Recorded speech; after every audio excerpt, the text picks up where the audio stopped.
Reddit has a less than stellar reputation online. There's no shortage of videos talking about the terrible aspects of the platform. But is this reputation deserved? Is the platform as bad as people say?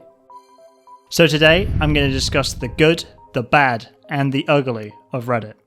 Except from in this order. It's the biggest piece of dog shit. Of all the point systems on social media, like likes and favourites, Reddit Karma is probably the most valueless. Because like on Twitter, if you get a lot of likes, maybe you can sell a vibrator or two. So please can we fund a research program into how these people spend so much time trying to farm these useless internet points. It's so strange, and sometimes people make bots to re-upload a post or copy someone else's comment. What's the point? You gain absolutely nothing. Then there are whole subreddits based around giving each other free karma. It's insane. I would understand if it gave you some kind of boost in the algorithm, or you get a voucher for a free sandwich or something, but there's no reward, there's nothing. Have you ever heard of a single famous Reddit account, apart from that one that people thought was Ghislaine Maxwell's, but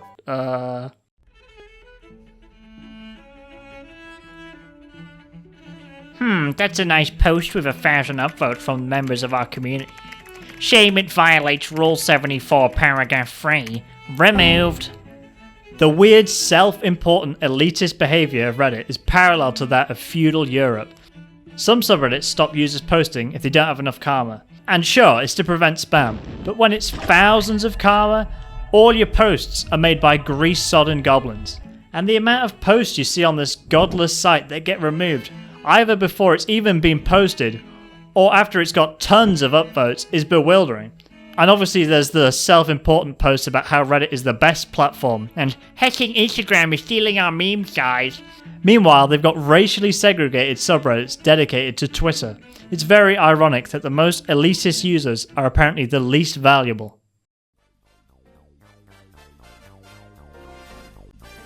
Everybody knows the classic tale of the awful stink-ass Reddit mod, deleting and grooming his way through the world. But did you know of the big daddy of the Reddit mod? The Reddit admin. Unlike the solitary moderator, this species receives payment for their actions. The Reddit admin is significantly stronger than the feeble janitor, able to remove entire subreddits rather than just posts.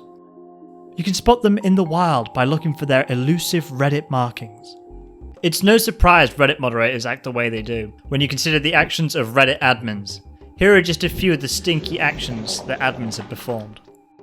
You probably know what our place is. If you don't, it was Reddit's April Fool's Day event in 2017 and in 2022, where anyone could place a single pixel on a canvas every few minutes. It was kinda cool, but you know what's not cool? Cheating. Which is exactly what Reddit admin Chitor did in 2022. Chitor got caught orange-handed deleting a pixel art of rdrama.net mascot Marcy the cat by using admin powers to place several pixels in a few seconds. I mean, the name even sounds like cheater, so what did people expect? The excuse was to keep the canvas safe for everyone, but it's a cat, so what's it gonna do?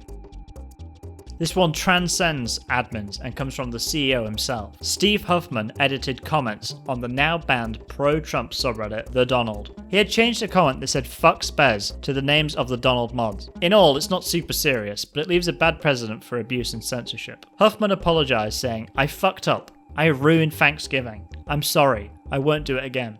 Which kinda sounds like he burnt the turkey or something.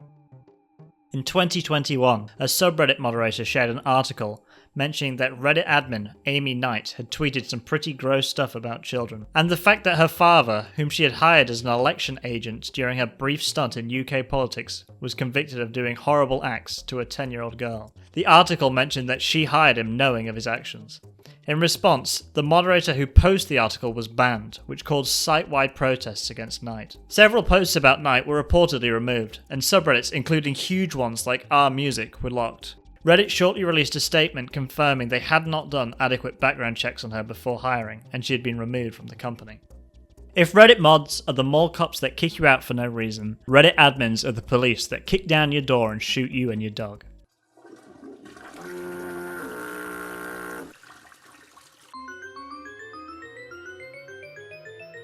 The first time in the day you open Reddit, it's fine. You scroll down, cool, I've seen those posts. And then you come back a few hours later, guess what? Still the same posts. So it ends up where you're only using the site once a day, which is probably not how you make money. Another thing that could drive you off the platform is seeing stuff you're not interested in over and over again. There's an option to hide posts from subreddits. Say you didn't want to see posts from the political humour subreddit. It's not humour. Has it ever been humorous? The posts are like my grandma's Facebook posts. Maybe it was humorous when George Bush was president, but now it's just rancid. So you put it in the list of blocked subreddits, and lo and behold, it's fucking there again. And the best part about the blocking thing, they explicitly say it doesn't work on our popular, so what's the point? Even better is when Reddit shows you stuff that absolutely shouldn't be on the popular page. Like, yeah, I'm sure there's a huge overlap between Love Island fans and Reddit users. The real reason, of course, is that it's a sponsorship. Jesus, I hope the dumbass that came up with that got fired.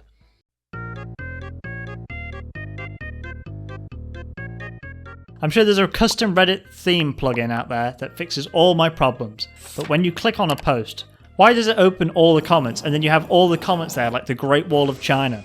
It's not like Twitter where there's a few hundred characters maybe. People leave fucking paragraphs. On desktop, I'm sure it's fine, but on mobile, it's abysmal. And to think they did a whole redesign of their website to be more mobile friendly, and this is the best they could do? But there is a way to collapse comments, and you may be thinking, oh, it's like an obvious button close to the comment thread. Like on YouTube it says hide replies? Nope. On mobile you have to press the text, which isn't clear at all, and on desktop it's even worse. You have to be all like American Sniper, and you have to press this tiny little line, which isn't even clear that it does anything. Newsflash, I don't want to use your fucking app. I have no reason to use your app. I'm never going to download your app. Stop harassing me every time I click a post on mobile to download the app.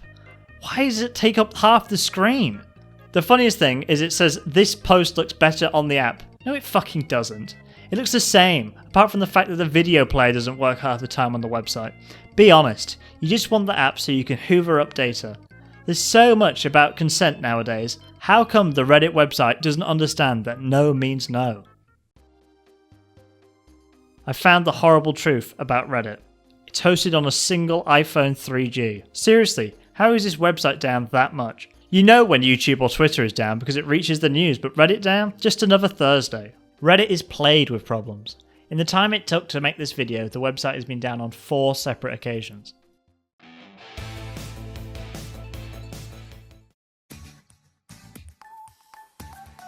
No matter what you're into, I guarantee you some schmuck out there has made a subreddit for it. Every game, every TV show, every fucking ingredient at Pizza Hut has got its own subreddit.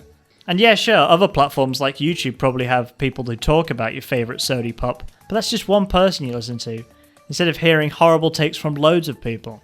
And as long as you're not on a subreddit with Gestapo janitors, you're going to see lots of opinions, which is nice. You ever wanted a simple answer to a question, like what's the strongest build in Elden Ring? Or how do I make money in Animal Crossing New Leaf? Or how the fuck do I beat Lucia in Wii Sports Resort? So you type it into Google, or Bing if you're a psychopath, and what you get is article after article flooded with adverts.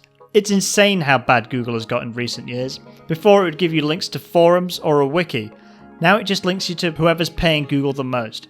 But lo and behold, if you just type the word Reddit after a question, you always get a link to real people's advice. And yeah, sometimes it's bad advice, and yeah, sometimes it's some snarky asshole, but it's better coming from a real person, not a robot or a hard-working journalist. That's one of the best things about Reddit. It's always a real person. Not like on Twitter, where you see robots posting shit all the time, or on YouTube, where 200 people say, "It's always a good day when so-and-so uploads."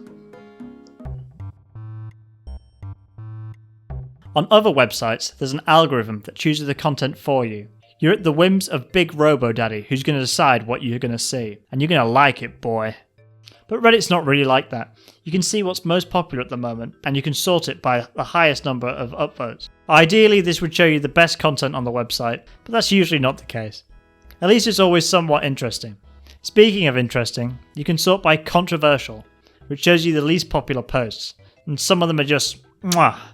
Of course, they tried to get rid of that feature on desktop, but you can still get there by typing controversial at the top. In a time where YouTube is removing features like sorting videos from oldest to newest, it's nice to have some control on what you see. You know, it's hard to judge if Reddit deserves its reputation.